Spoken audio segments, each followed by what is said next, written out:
अपराधी माफिया हैं जो वो मंत्री बने, जो हैं पढ़े लिखे वो सब हैं संतरी बने। जिसने विवाह करके अपनी पत्नी छोड़ दी, जिसने विवाह करके अपनी पत्नी छोड़ दी, वो अपने देश में प्रधानमंत्री बने। जब मेरी शादी हो गई थी तो 4-6 बरस के बाद मैंने अपनी पत्नी से कहा कि हमारा आपका पट नहीं रहा। तो पत्नी ने कहा पट नहीं रहा है तो क्या करबे? हमने कहा करेंगे क्या, दूसरी शादी करेंगे। उसने कहा दूसरी शादी करेगा आपन मुंह देख। हमने कहा शादी से मुंह का क्या संबंध? हमने कहा तू मेरा मुंह मत देख, मेरा कॉन्फिडेंस देख। तो मैं फुल कॉन्फिडेंस का कवि हूं। आप लोगों के चरणों में अपना प्रणाम निवेदित करता हूं और यहां से चालू होता हूं। एक चीज और बता दें सर, हम सरकार के एक नारे के सख्त खिलाफ हैं बाबूजी, जिसमें सरकार कहती है नारी सशक्तिकरण। नारी सशक्तिकरण का मतलब पुरुष अशक्तिकरण। जौन काम अपने खिलाफ हो क्यों माने? लेकिन इसका मतलब थोड़ी है मैं अपने प्रधानमंत्री से पूरी तरह प्रभावित हूं बाबूजी। क्यों? क्योंकि प्रधानमंत्री का नारा है बेटी बचाओ बेटी पढ़ाओ मगर पत्नी छोड़ दे।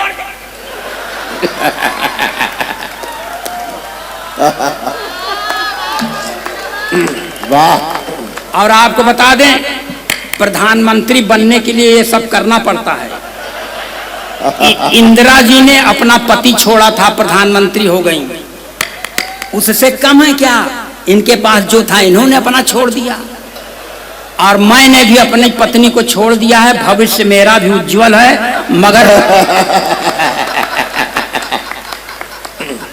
मगर कोई पद खाली नहीं है। फिर बीच में बोले गोरखपुर में पैदा कर दें क्या?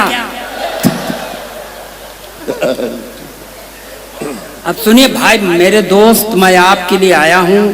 जब मैं खुद कुत्ते की तरह माइक पर बोलने के लिए खड़ा हूं, भौंकने के लिए, तो मेरी भूमिका से मेल मत मिलाओ दोस्त।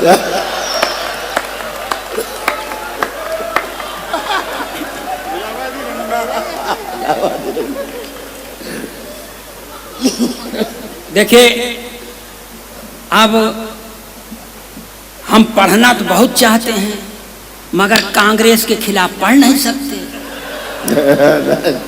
भाई उनकी जनसभा में आए हैं, भाजपा के खिलाफ पढ़ नहीं सकते। उनकी सरकार है देश में और पढ़ने का मन है, तब क्या करें? सपा के खिलाफ पढ़ नहीं सकते क्योंकि उसमें सब अपराधी राजनीतिक हैं, मगर पढ़ने का मन है।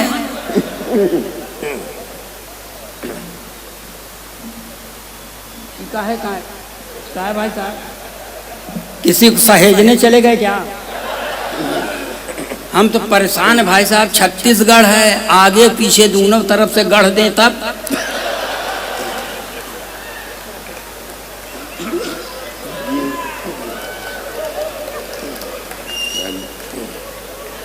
यहां से सुनिए 4 पंक्तियां यहां से शुरू करता हूं। एकदम देशभक्ति के चाशनी में डुबो के पढ़ता हूं। अच्छा हुआ देश यहां पर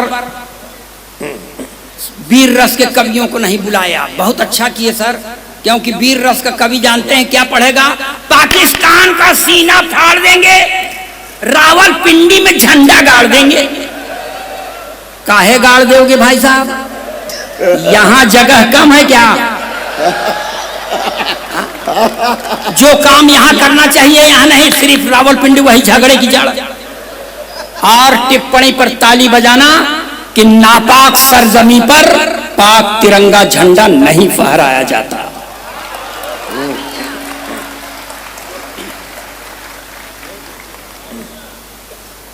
अरे कुल चीज बढ़िया ही तो है हमारे पास, बस आप सुनिए मन लगा के। और वीर रस कवि सर क्या पढ़ता है कि आजादी को पटेल और सुभाष चाहिए, कहां से लाओगे? अब मान लो आ गए सुभाष चंद्र बोस, तो कहेंगे तुम मुझे खून दो, हम तो नहीं देंगे। जो पाव 1.5 पाव बचा है वही चूस के बैठ गए, तो घर वाले क्या करेंगे?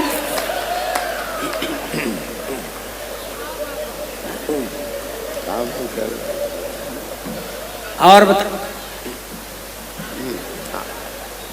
बढ़िया चल। अब चालू हो जाए कि इसी तरह कथा सुनाते रहे। ताली बजाइए, अपना काम लगाता हूं मैं। हमारे उत्तर प्रदेश में एक नेताजी थे, अटल जी। वो इलेक्शन के पहले इस दल में थे, आइन इलेक्शन पर उस दल में चले गए। पूछा गया क्या काहे चले गए? कहें इस दल का नाश कर देंगे। पूछा गया कैसे नाश कर दोगे? तो कहते हैं मैं नेवला हूं, तो 4 पंक्तियां उस नेवले की ओर इशारा करता हूं। अगर आप 4 पंक्ति के बाद हमें भरपूर समर्थन देंगे तो 5वीं पंक्ति पढ़ेंगे, नहीं कसम खा के नहीं आए। सारे तिलिस्म टूट गए ठाट बाट के, सारे तिलिस्म टूट गए ठाट बाट के, खूब माल कमाए थे चरण चाट चाट के, खूब माल कमाए थे चरण चाट चाट के, सारे तिलिस्म टूट गए ठाट बाट के। बीजेपी को तो सांप खुद को न्योला बताते, बीजेपी को तो सांप खुद को न्योला बताते, धोबी के कुत्ते हो गए घर के न घाट के। ये कौन नेताजी थे सर, आपको मालूम हो गया? कौन? राजभर स्वामी प्रसाद मौर्य। तुम्हारा सामान्य राजनीतिक ज्ञान हमारा तुमसे ज्यादा अच्छा है, इसलिए कि आप छत्तीसगढ़ के हो। हाँ, अरे यार यहां से बीच में बोलवैयन का तांता लगा है साहब। हाँ भैया। और पढ़ता हूँ 4 पंक्तियां सर जी, इसको भी ध्यान से सुन लीजिएगा। फोटो खींचे वाले भगवान करें इनका कैमरा टूट जाए, इनका मोबाइल गिर जाए। हाँ हाँ भैया। बोलो ना, बोलो ना, बीच में ना बोलो। हम बहुत कुत्ते की तरह भौंकने के लिए खड़े हैं, हम खुद है, बीच में ना बोलो। हाँ भैया। जो हैं पढ़े लिखे वो सब हैं संतरी बने, जो हैं पढ़े लिखे वो सब हैं संतरी बने, अपराधी माफिया हैं जो वो मंत्री बने, अपराधी माफिया हैं जो वो मंत्री बने, जो हैं पढ़े लिखे वो सब हैं संतरी बने। जिसने विवाह करके अपनी पत्नी छोड़ दी, जिसने विवाह करके अपनी पत्नी छोड़ दी, वो अपने देश में प्रधानमंत्री बने।